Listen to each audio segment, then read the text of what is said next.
सांगली जिल्ह्यातील गंभीर गुन्ह्यांवर कारवाई करण्याच्या सूचना संदीप घुगे यांनी स्थानिक गुन्हे अन्वेषण शाखेला दिल्या होत्या. त्या अनुषंगाने पोलीस निरीक्षक संजीव कुमार झाडे यांनी विशेष पथक तयार करून परागंदा आरोपींचा शोध सुरू केला होता. या पथकाने मिरज उपविभागात पेट्रोलिंग करीत असताना मोका गुन्ह्यातील फरार आरोपी अमन समीर मुल्ला हा मिरज पंढरपूर रोडवरील डॉक्टर A.N. गायकवाड हॉस्पिटल परिसरात येणार असल्याची खात्रीशीर माहिती मिळाली. माहितीनुसार पथकाने सापळा रचून संशयित हालचाली करणाऱ्या इसमाला ताब्यात घेतलं.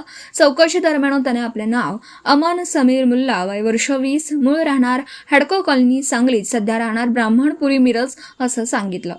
तो मिरज शहर पोलीस ठाण्यातील मोक्का गुन्ह्यातील फरार आरोपी असल्याचं स्पष्ट झालं.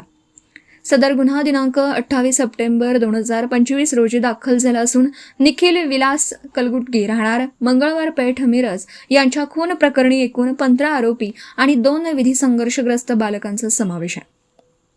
आरोपींनी यापूर्वीही संघटितपणे गंभीर गुन्हे केल्याने त्यांच्यावर महाराष्ट्र संघटित गुन्हेगारी नियंत्रण कायद्यानुसार मोक्का कारवाई करण्यात आली आहे.